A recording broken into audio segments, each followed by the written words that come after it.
Good morning. আমাদের এই ট্যুরের আমি একটা সিরিজের নাম দিয়েছি, কি বলতো, উঠলো বাই টু কটক যাই। ঠিক আছে, এটা সিরিজের পার্ট 1 শর্ট ব্লগ, যেটা আমি পোস্ট করব ফেসবুকে। এবার আমরা পুরোটা বাসে জার্নি করছি। আমি রানাঘাট থেকে উঠেছি, হোস্ট প্ল্যানেট থেকে উঠে আমাদের টিকিট কাটা ছিল 7টার টিকিটটা কাটা ছিল দার্জিলিংয়ের শিলিগুড়ি। প্রথমে আমরা প্ল্যানেট থেকে আমরা শিলিগুড়ি অবধি এসবিএসটিসি বাসে এসে উঠেছি। তারপরে আমরা দুটো টিকিট কেটে রেখেছিলাম, by any chance bus miss করে গেলে 7টার টিকিটটা আমি, 8টার টিকিটটা ও। ঠিক আছে, এবারে এমন একটা মোমেন্টে, জাংশন মোমেন্টে শিলিগুড়ির বাসটা ঢুকেছে। ঠিক আছে, 7:05 বাজে শিলিগুড়ির বাসটা ঢুকেছে।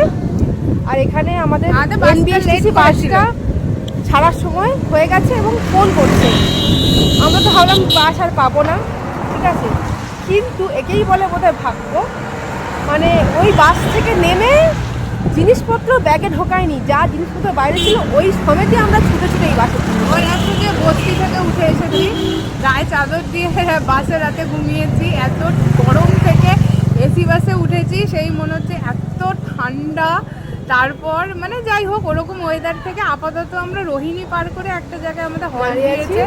এবারও আমাদের যাত্রা, এবার প্রথমবার আমার হচ্ছে দার্জিলিংয়ের প্রথমবার বাসে ওঠা, পাবলিক বাসে ওঠা, মানে এক্সপিরিয়েন্স আলাদা। বাসে ট্যুর করা। আর আমাদের বাসটা এখন এখানে দাঁড়িয়ে আছে, ওই যে পেছনে। তো পাহাড়ে চলে এসেছি, এরপর যেখানে যাব সেখানে একটা ব্লগ পোস্ট করব, আর বড় ভিডিও ইউটিউবে তো দেবই, সেটা তো লিঙ্ক দিয়ে দেবো।